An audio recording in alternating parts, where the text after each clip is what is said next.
नमस्कार बच्चों, आज मैं आपको सत्ता की साझेदारी पार्ट 1 के बारे में बताता हूँ।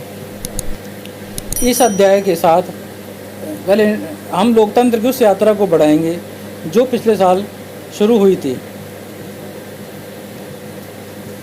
पिछले साल हमने देखा था कि लोकतांत्रिक व्यवस्था में सारी ताकत किसी एक अंग तक सीमित नहीं होती।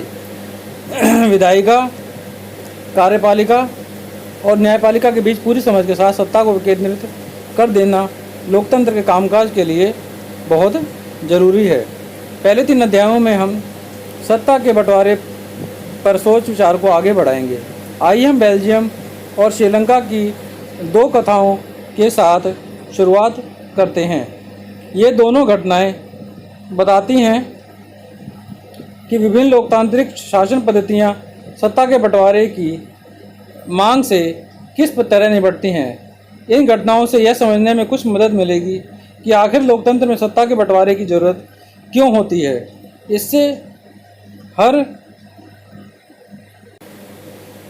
इससे हम सत्ता के बंटवारे के उन रूपों पर बातचीत कर सकेंगे जिनकी चर्चा अगले 2 अध्यायों में की गई है।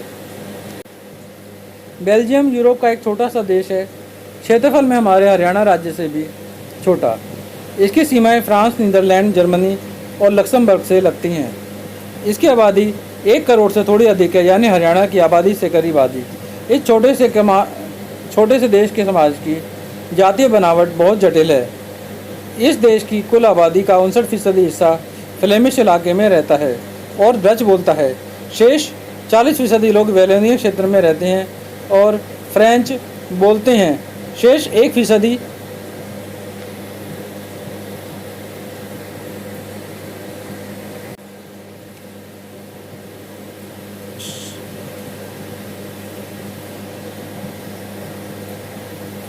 लोग फ्रेंच बोलते हैं और 20% लोग डच भाषा।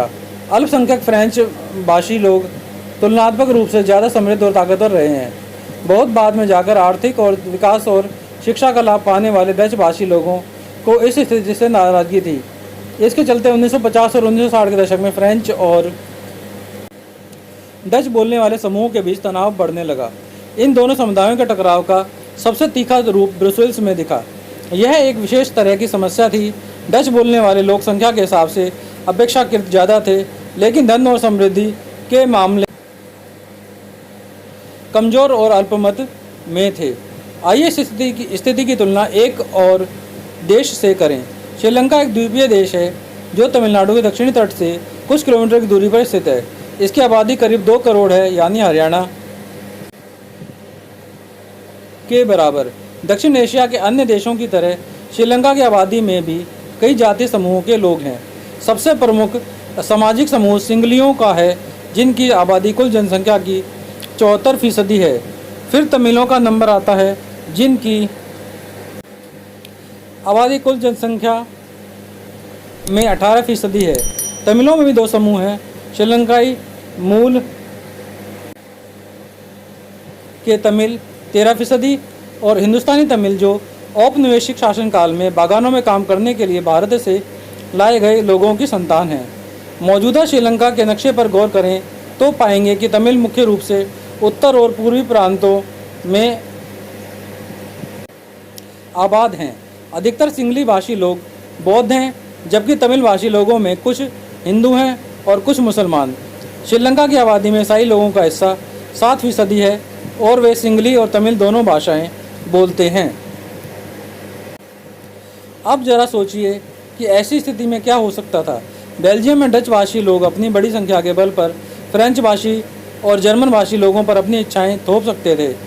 इससे उनके बीच की लड़ाई और बढ़ जाती। संभवतः इससे देश बढ़ जाता और ब्रुसेल्स पर दोनों पक्ष अपना अपना दावा ठोकते। श्रीलंका में सिंगली आबादी का बहुमत और ज़्यादा था और वे लोग मुल्क में अपनी मनमानी चला सकते थे।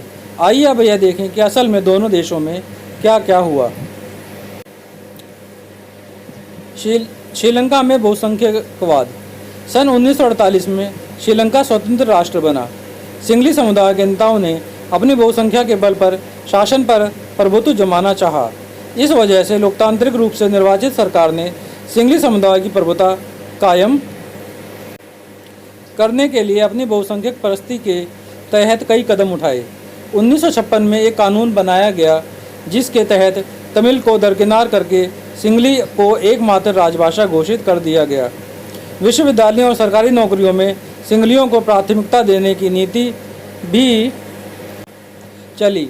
नए संविधान में यह प्रावधान भी किया गया कि सरकार बौद्ध मत को संरक्षण और बढ़ावा देगी। एक एक करके आए इन सरकारी फैसलों ने श्रीलंकाई तमिलों की नाराजगी और शासन को लेकर उनमें बेगानापन बढ़ाया। उन्हें लगा कि बौद्ध धर्मावलंबी सिंगलियों के नेतृत्व वाली सारी राजनीतिक पार्टियां उनकी भाषा और संस्कृति को लेकर असंवेदनशील हैं। उन्हें लगा कि संविधान और सरकार की नीतियां उन्हें समान राजनीतिक अधिकारों से वंचित कर रही हैं। नौकरियों और फायदे के अन्य कामों में उनके साथ भेदभाव हो रहा है और उनके हितों की अनदेखी की जा रही है। परिणाम यह हुआ कि तमिल और सिंगली समुदायों के संबंध बिगड़ते चले गए। श्रीलंकाई तमिलों ने अपनी राजनीतिक पार्टियां बनाईं और तमिल को राजभाषा बनाने, क्षेत्रीय स्वायत्तता हासिल करने तथा शिक्षा और रोजगार में समान अवसरों की मांग को लेकर संघर्ष किया। लेकिन तमिलों की आबादी वाले इलाके की स्वायत्तता की उनकी मांगों को लगातार नकारा गया। 1980 के दशक में तक उत्तर पूर्वी श्रीलंका में स्वतंत्र तमिल ईलम सरकार बनाने की मांग को लेकर अनेक राजनीतिक संगठन बने। श्रीलंका में दो समुदायों के बीच पारस्परिक अविश्वास ने बड़े टकराव का रूप ले लिया। यह टकराव गृह युद्ध में परिणत हुआ। बेल्जियम की समझदारी। बेल्जियम के नेताओं ने श्रीलंका से अलग रास्ता अपनाने का फैसला किया। उन्होंने क्षेत्रीय अंतरों और सांस्कृतिक विविधता को स्वीकार किया। 1970 और 1993 के बीच उन्होंने अपने संविधान में 4 संशोधन सिर्फ इस बात के लिए किए कि देश में रहने वाले किसी भी आदमी को बेगानेपन का एहसास ना हो और सभी मिलजुल कर रह सकें। उन्होंने इसके लिए जो व्यवस्था की वह बहुत ही कल्पनाशील है तथा कोई और देश ऐसा नहीं कर पाया। बेल्जियम के मॉडल विशेष जानकारी के लिए देखें बॉक्स की कुछ मुख्य बातें निम्नलिखित हैं। संविधान में इस बात का स्पष्ट प्रावधान है कि केंद्रीय सरकार में डच और फ्रेंच भाषी मंत्रियों की संख्या समान रहेगी। कुछ विशेष कानून तभी बन सकते हैं जब दोनों भाषाई समूह के सांसदों का बहुमत उसके पक्ष में हो। इस प्रकार किसी एक समुदाय के लोग एक तरफा फैसला नहीं कर सकते। केंद्र सरकार की अनेक शक्तियां देश के 2 इलाकों की क्षेत्रीय सरकारों को सुपुर्द कर दी गई हैं, यानी राज्य सरकारें केंद्रीय सरकार के अधीन नहीं है। ब्रुसेल्स में अलग सरकार है और इसमें दोनों समुदायों का समान प्रतिनिधित्व है। फ्रेंच भाषी लोगों ने ब्रुसेल्स में समान प्रतिनिधित्व के इस प्रस्ताव को स्वीकार किया क्योंकि डच भाषी लोगों ने केंद्रीय सरकार में बराबरी का प्रतिनिधित्व स्वीकार किया था। केंद्रीय और राज्य सरकारों के अलावा यहाँ एक तीसरे स्तर की सरकार भी काम करती है, यानी सामुदायिक सरकार। इस सरकार का चुनाव एक ही भाषा बोलने वाले लोग करते हैं। डच, फ्रेंच और जर्मन बोलने वाले समुदायों के लोग चाहे वे जहाँ भी रहते हों इस सामुदायिक सरकार को चुनते हैं। इस सरकार को संस्कृति, शिक्षा और भाषा जैसे मसलों पर फैसले लेने का अधिकार है। आपको बेल्जियम का मॉडल कुछ जटिल लग सकता है, निश्चित रूप से यह जटिल है। खुद बेल्जियम में रहने वाले लोगों के लिए भी पर यह व्यवस्था बेहद सफल रही है। इससे मुल्क में गृह युद्ध की आशंकाओं पर विराम लग गया है, वरना गृह युद्ध की स्थिति में बेल्जियम भाषा के आधार पर 2 टुकड़ों में बंट गया होता। जब अनेक यूरोपीय देशों ने साथ मिलकर यूरोपीय संघ बनाने का फैसला किया तो ब्रुसेल्स को उसका मुख्यालय चुना गया। बेल्जियम और श्रीलंका की इन कथाओं से हमें क्या शिक्षा मिलती है? दोनों ही देश लोकतांत्रिक हैं, फिर भी सत्ता में साझेदारी के सवाल को उन्होंने अलग अलग ढंग से निपटाने की कोशिश की। बेल्जियम के नेताओं को लगा कि विभिन्न समुदाय और क्षेत्रों की भावनाओं का आदर करने पर ही देश की एकता संभव है। इस एहसास के चलते दोनों पक्ष सत्ता में साझेदारी करने पर सहमत हुए। श्रीलंका में ठीक उल्टा रास्ता अपनाया गया। इससे यह पता चलता है कि अगर बहुसंख्यक समुदाय दूसरों पर प्रभुत्व कायम करने और सत्ता में उनको हिस्सेदार न बनाने का फैसला करता है तो इससे देश की एकता ही संकट में पड़ सकती है। सत्ता की साझेदारी क्यों जरूरी है? इस प्रकार सत्ता के बंटवारे के पक्ष में दो तरह के तर्क दिए जा सकते हैं। पहला, सत्ता का बंटवारा ठीक है क्योंकि इससे विभिन्न सामाजिक समूहों के बीच टकराव का अंदेशा कम हो जाता है। चूँकि सामाजिक टकराव आगे बढ़कर अक्सर हिंसा और राजनीतिक अस्थिरता का रूप ले लेता है, इसलिए सत्ता में हिस्सा दे देना राजनीतिक व्यवस्था के स्थायित्व के लिए अच्छा है। बहुसंख्यक समुदाय की इच्छा को बाकी सभी पर थोपना तात्कालिक तौर पर लाभकारी लग सकता है, पर आगे चलकर यह देश की अखंडता के लिए घातक हो सकता है। बहुसंख्यकों का आतंक सिर्फ अल्पसंख्यकों के लिए ही परेशानी पैदा नहीं करता, अक्सर यह बहुसंख्यकों के लिए बर्बादी का कारण बन जाता है। सत्ता का बंटवारा लोकतांत्रिक व्यवस्थाओं के लिए ठीक है। इसके पक्ष में एक और बात कही जा सकती है और वह बात कहीं ज़्यादा गहरी है। सत्ता की साझेदारी दरअसल लोकतंत्र की आत्मा है। लोकतंत्र का मतलब ही होता है कि जो लोग इस शासन व्यवस्था के अंतर्गत हैं उनके बीच सत्ता को बांटा जाए और ये लोग इसी डर्रे से रहें। इसलिए वैध सरकार वही है जिसमें अपनी भागीदारी के माध्यम से सभी समूह शासन व्यवस्था से जुड़ते हैं। इन दो तर्कों में से एक को हम युक्तिपरक और दूसरे को नैतिक तर्क कह सकते हैं। युक्तिपरक समझदारी का तर्क लाभकर परिणामों पर जोर देता है, जबकि नैतिक तर्क सत्ता के बंटवारे के अंतर्भूत महत्व को बताता है। खलील की उलझन। जैसा कि होता आया है, इस बार भी विक्रम रात की खामोशी में अपनी मोटरसाइकिल चलाए जा रहा था और बेताल उसकी पीठ पर बैठा था। हमेशा की तरह इस बार भी यह सोचकर कि कहीं विक्रम को नींद न आ जाए, बेताल ने कहानी सुनाना शुरू किया। कहानी कुछ इस प्रकार थी। बेरूत शहर में खलील नाम का एक आदमी रहा करता था। उसके माँ बाप अलग अलग समुदाय के थे। उसके पिता ऑर्थोडॉक्स ईसाई थे तो माँ सुन्नी मुसलमान। आधुनिक शहर के लिए यह कोई अनूठी बात न थी। लेबनान में अलग अलग समुदाय के लोग रहते थे। राजधानी बैरूत में भी बस जाते थे। वे साथ रहते थे, मेल जोल होता था, पर गृह युद्ध में वे एक दूसरे से लड़ते भी थे। खलील का एक चाचा ऐसी लड़ाई में मारा गया था। गृह युद्ध की समाप्ति के बाद लेबनान के सारे नेता साथ मिलकर बैठे और विभिन्न समुदायों के बीच सत्ता के बंटवारे के कुछ बुनियादी नियमों पर सहमत हुए। इन नियमों के अनुसार तय हुआ कि देश का राष्ट्रपति मैरोनाइट पंथ का कोई कैथोलिक ही होना चाहिए। सिर्फ सुन्नी मुसलमान ही प्रधानमंत्री हो सकता है। उप प्रधानमंत्री का पद ऑर्थोडॉक्स ईसाई और संसद के अध्यक्ष का पद शिया मुसलमान के लिए तय हुआ। इस समझौते के अनुसार आगे से ईसाई फ्रांस से संरक्षण की मांग नहीं करेंगे और मुसलमान भी पड़ोसी सीरिया के साथ एकीकरण की मांग छोड़ने पर सहमत हुए।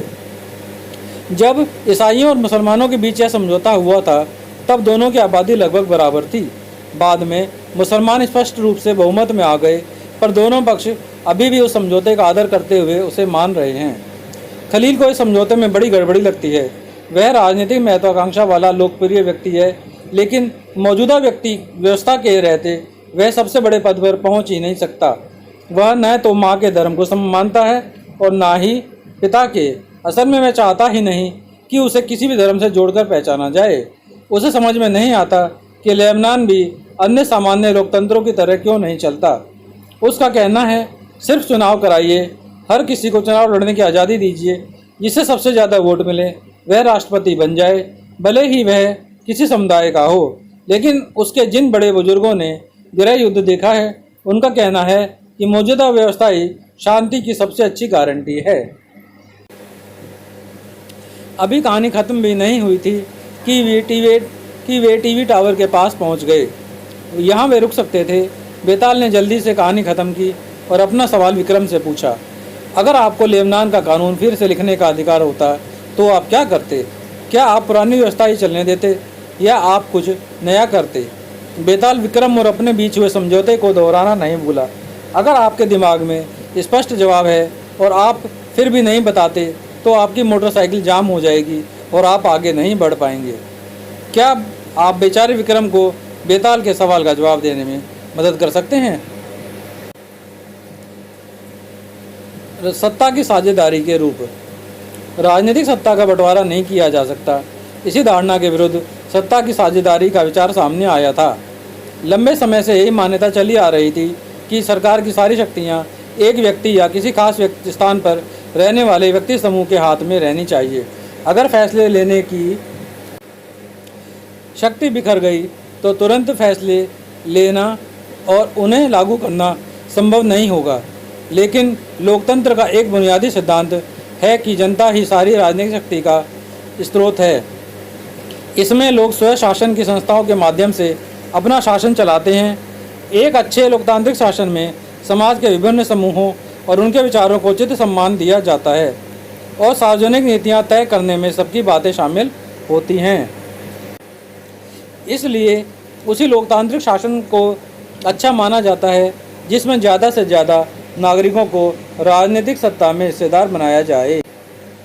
आधुनिक लोकतांत्रिक व्यवस्थाओं में सत्ता की साझेदारी के अनेक रूप हो सकते हैं। आइए हम कुछ प्रचलित उदाहरणों पर गौर करें। शासन के विभिन्न अंग जैसे विधायिका, कार्यपालिका और न्यायपालिका के बीच सत्ता का बंटवारा रहता है। इसे हम सत्ता का क्षैतिज वितरण कहेंगे क्योंकि इसमें सरकार के विभिन्न अंग एक ही स्तर पर रहकर अपनी अपनी शक्ति का उपयोग करते हैं। ऐसे बंटवारे से यह सुनिश्चित हो जाता है कि कोई भी एक अंग सत्ता का असीमित उपयोग नहीं कर सकता। हर अंग दूसरे पर अंकुश रखता है। इससे विभिन्न संस्थाओं के बीच सत्ता का संतुलन बनता है। लोकतांत्रिक संस्थाओं के बारे में 9वीं कक्षा में पढ़ते हुए हमने देखा था कि हमारे देश में कार्यपालिका सत्ता का उपयोग करती है, जरूर है, पर यह संसद के अधीन कार्य करती है। न्यायपालिका की नियुक्ति कार्यपालिका करती है, पर न्यायपालिका ही कार्यपालिका पर और विधायिका द्वारा बनाए कानूनों पर अंकुश रखती है। इस व्यवस्था को नियंत्रण और संतुलन की व्यवस्था भी कहते हैं। सरकार के बीच भी विभिन्न स्तरों पर सत्ता का बंटवारा हो सकता है, जैसे पूरे देश के लिए एक सामान्य सरकार हो और फिर प्रांत या क्षेत्रीय स्तर पर अलग अलग सरकार रहे। पूरे देश के लिए बनने वाली ऐसी सामान्य सरकार को अक्सर संघ या केंद्र सरकार कहते हैं। प्रांतीय या क्षेत्रीय स्तर की सरकारों को हर जगह अलग अलग नामों से पुकारा जाता है। भारत में हम इन्हें राज्य सरकार कहते हैं। हर देश में बंटवारा ऐसा ही नहीं है। कई देशों में प्रांतीय या क्षेत्रीय सरकारें नहीं हैं, लेकिन हमारी तरह कि जिन देशों में ऐसी व्यवस्था है वहाँ के संविधान में इस बात का स्पष्ट उल्लेख है कि केंद्र और राज्य सरकारों के बीच सत्ता का बंटवारा किस तरह होगा। बेल्जियम में तो यह काम हुआ है, पर श्रीलंका में नहीं हुआ है। राज्य सरकारों से नीचे के स्तर की सरकारों के लिए भी ऐसी ही व्यवस्था हो सकती है। नगर पालिका और पंचायतें ऐसी ही इकाइयाँ हैं। उच्चतर और निम्नतर स्तर की सरकारों के बीच सत्ता के ऐसे बंटवारे को ऊर्ध्वाधर वितरण कहा जाता है। हम अगले अध्याय में इस पर विस्तार से चर्चा करेंगे। सत्ता का बंटवारा विभिन्न सामाजिक समूहों मसलन भाषाई और धार्मिक समूहों के बीच भी हो सकता है। बेल्जियम में सामुदायिक सरकार इस व्यवस्था का एक अच्छा उदाहरण है। कुछ देशों के संविधान और कानून में इस बात का प्रावधान है कि सामाजिक रूप से कमजोर समुदाय और महिलाओं को विधायिका और प्रशासन में हिस्सेदारी दी जाए। पिछले साल हमने अपने देश में प्रचलित आरक्षित चुनाव क्षेत्र वाली ऐसी व्यवस्था के बारे में पढ़ा था। इस तरह की व्यवस्था विधायिका और प्रशासन में अलग अलग सामाजिक समूहों को हिस्सेदारी देने के लिए की जाती है, ताकि लोग खुद को शासन से अलग न समझने लगें। अल्पसंख्यक समुदायों को भी इसी तरीके से सत्ता में उचित हिस्सेदारी दी जाती है। सामाजिक विविधताओं को शासन में भागीदारी देने के अलग अलग तरीकों पर हम इकाई 2 में चर्चा करेंगे।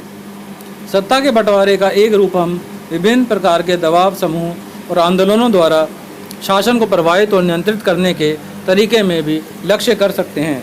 लोकतंत्र में लोगों के सामने सत्ता के दावेदारों के बीच चुनाव का विकल्प जरूर रहना चाहिए। समकालीन लोकतांत्रिक व्यवस्थाओं में यह विकल्प पार्टियों के रूप में उपलब्ध होता है। पार्टियां सत्ता के लिए आपस में प्रतिस्पर्धा करती हैं।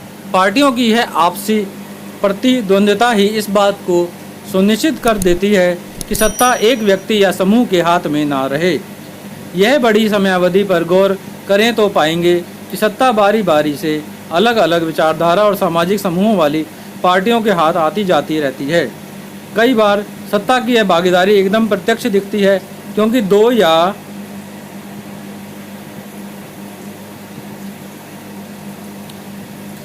अधिक पार्टियां मिलकर चुनाव लड़ती हैं या सरकार का गठन करती हैं। लोकतंत्र में हम व्यापारी, उद्योगपति, किसान और औद्योगिक मजदूर जैसे कई संगठन हित समूहों को भी सक्रिय देखते हैं। सरकार की विभिन्न समितियों में सीधी भागीदारी करके या नीतियों पर अपने सदस्य वर्ग के लाभ के लिए दबाव बनाकर इस समूह की सत्ता में भागीदारी करते हैं। इकाई 3 में हम लोग राजनीतिक दल, दबाव, समूह और सामाजिक आंदोलन की कार्यप्रणाली पर गौर करेंगे।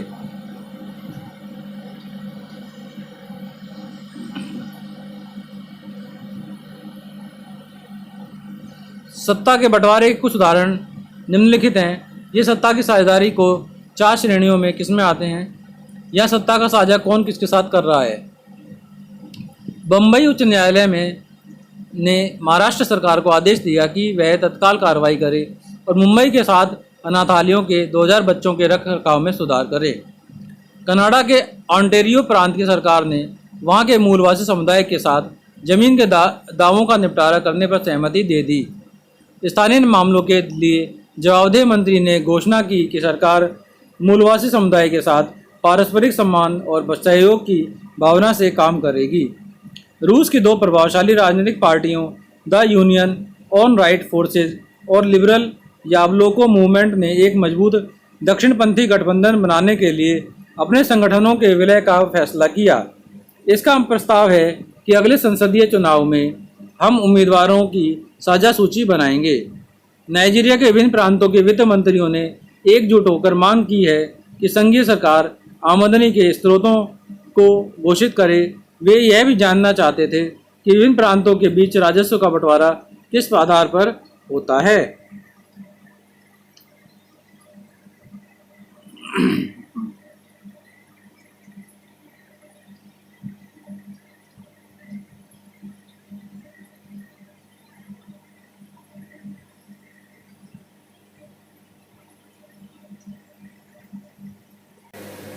तो इसके साथ ही ये अध्याय समाप्त हो जाता है। इसके प्रश्न और उत्तरों को आप अध्याय को पढ़ के याद कर सकते हैं और निकाल सकते हैं, ठीक है।